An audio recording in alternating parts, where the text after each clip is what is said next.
Assalamualaikum warahmatullahi wabarakatuh. Jumpa lagi dengan saya, Wiwi Khowiyatul Islamiyah SPD, calon guru penggerak Angkatan 7 Kabupaten Mojokerto. Dari TK Kartika 933, Jalan Mayangkara Yonifara Rider 503, Kecamatan Mojosari, Kabupaten Mojokerto. Pada kesempatan kali ini, izinkan saya melaporkan jurnal refleksi Dwi Mingguan Modul 2.2, pembelajaran sosial dan emosional.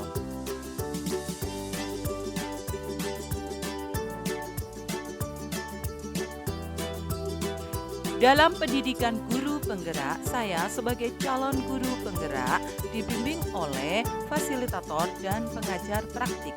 Perkenalkan, beliau berdua adalah Bapak Dr. Andes Supai MPD dan Bapak Engel Dayoh Nindrasono SPD.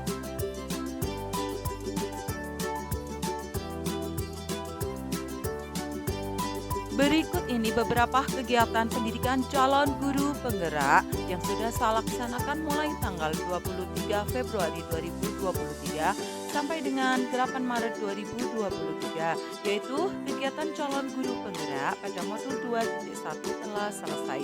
Pada minggu ini calon guru penggerak mulai dengan materi baru pada modul 2.2, pembelajaran sosial dan emosional. Sistem pembelajaran masih sama menggunakan LMS dengan alur belajar merdeka, yaitu mulai dari diri, eksplorasi konsep, ruang kolaborasi, demonstrasi konseptual, elaborasi pemahaman, koneksi antar materi, dan aksi nyata. Model refleksi. Pada refleksi saya kali ini saya menggunakan model refleksi WAT yang diadaptasi dari refleksi yang digunakan pada praktik klinis, yaitu Carroll and the 2001. WAT, deskripsi dari peristiwa yang terjadi. Apa yang terjadi? Apa yang saya dengar, lihat, dan saya alami? Apa reaksi saya pada saat itu? So what? Analisis dari peristiwa yang terjadi. Bagaimana perasaan saya? Apa hal yang berubah dari pendapat, pemikiran, atau apapun yang diyakini sebelumnya? Now what? Tindak lanjut dari peristiwa yang terjadi. Dukungan apa yang dibutuhkan untuk menindaklanjuti refleksi saya? Bagaimana yang saya kerjakan dahulu? Hal baru apa yang ingin saya bagikan?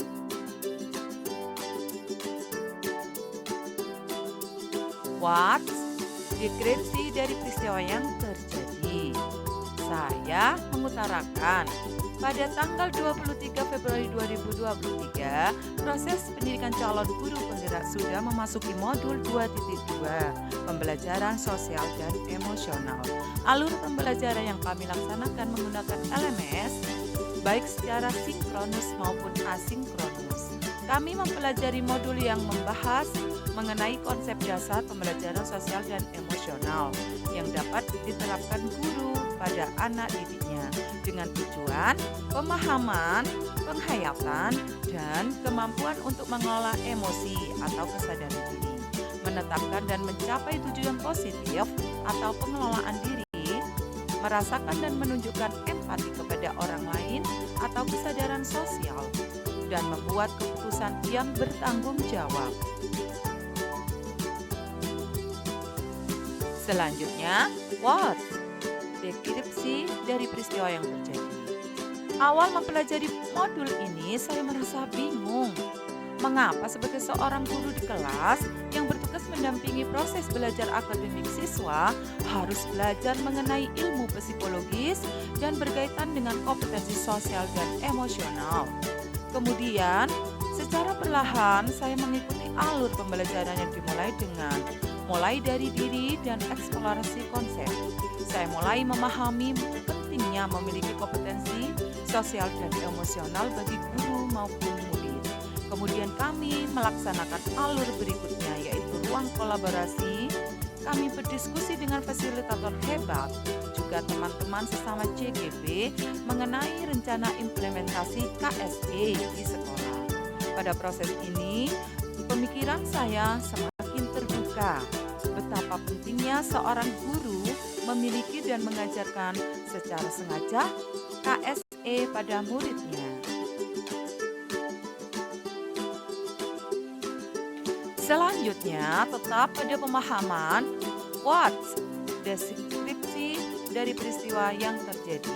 Kegiatan pendidikan calon guru penggerak dilanjutkan pada alur demonstrasi konseptual, di mana kami ditugaskan untuk merancang perangkat pembelajaran yang mengintegrasikan minimal 2 KSI.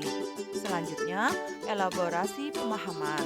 Pada alur ini, konsep dasar pemahaman kami mengenai PSI dikuatkan oleh instruktur yang hebat. Kemudian pada alur koneksi antar materi, tugas kami adalah mengaitkan materi PSI dengan yang ada pada modul-modul sebelumnya.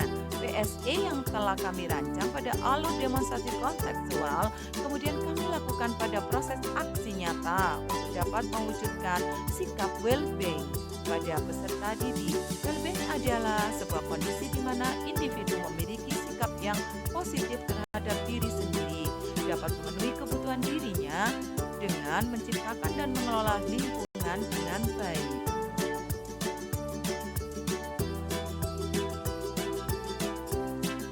So what? Analisis dari peristiwa yang terjadi. Ada 2 pertanyaan, bagaimana perasaan saya? Dan apa pemikiran dan pendapat yang berubah dari saya? Saya jelaskan, setelah melewati alur belajar merdeka mengenai PSI, saya merasa bahagia dan bersyukur. Bahagia dikarenakan dapat belajar ilmu baru dan bersyukur dikarenakan ilmu yang saya dapatkan bermanfaat bagi diri saya sendiri dan orang lain di sekitar saya, baik murid maupun rekan guru di sekolah. Selanjutnya, sebelum mempelajari modul ini, saya berpikir bahwa sosial dan emosional merupakan kebiasaan, karakter, maupun perilaku seseorang yang dapat muncul secara refleks dalam menanggapi sebuah permasalahan yang dihadapinya. Saya juga berpikir pembelajaran sosial dan emosional tidak dapat diajarkan oleh semua guru karena hal tersebut berkaitan dengan disiplin ilmu lain, yaitu psikologis kepribadian. Setelah mempelajari modul ini, ternyata pembelajaran sosial dan emosional dapat dilaksanakan oleh semua melalui pembelajaran eksplisit, pembelajaran yang terintegrasi dalam praktek mengajar dan kurikulum akademik serta penciptaan iklim bebas dan budaya sekolah. Selanjutnya pada penjelasan now what, tindak lanjut dari peristiwa yang terjadi. Ada beberapa pertanyaan, di antaranya dukungan apa yang dibutuhkan untuk menindaklanjuti refleksi saya? Maka saya menjawab, sebagai bentuk implementasi KSE di sekolah, saya memerlukan kerjasama dan kolaborasi dari warga sekolah. KSE dapat terwujud apabila iklim dan budaya sekolah secara konsisten dan kontinu melaksanakannya. Dukungan dan peran dari orang tua juga sangat penting, mengingat KSE dapat tumbuh melalui kolaborasi dari semua pihak terkait. Selanjutnya pertanyaan kedua, bagaimana yang saya kerjakan dahulu? Maka saya akan memulainya dari pribadi saya sendiri. Dengan pribadi-pribadi yang well-being, saya akan terus berusaha menciptakan iklim dan budaya sekolah yang baik pula. PSE akan saya laksanakan secara konsisten sehingga dapat menjadi inspirasi bagi warga sekolah yang lain untuk terus dapat belajar dan bertumbuh menjadi pribadi yang memiliki KSE positif. Pertanyaan ketiga, hal baru apa yang ingin dibagikan? Maka saya menjawab, bagi murid, saya akan mulai menumbuhkan kompetensi sosial dan emosional mereka dengan mulai merencanakan dan melaksanakan kegiatan-kegiatan apa saja yang dapat menciptakan kesadaran penuh. Bagi rekan sejawat, saya akan membagikan beberapa hal untuk menguatkan KSE, di antaranya 1. Memodelkan penerapan KSE dalam peran dan tugas. 2. Menciptakan budaya mengapresiasi dan menunjukkan kepedulian terhadap sesama. 3. Mengagendakan kegiatan untuk berbagi praktik baik. Yang keempat, dapat mengintegrasikan KSE dalam pelaksanaan rapat guru untuk dapat menerapkan PSE di kelasnya. Sekian laporan jurnal refleksi Dwi mingguan saya. Saya mengucapkan thanks, terima kasih Guru Bergerak Indonesia Maju, calon guru penggerak Angkatan 7 Kabupaten Mojokerto. Wassalamualaikum warahmatullahi wabarakatuh.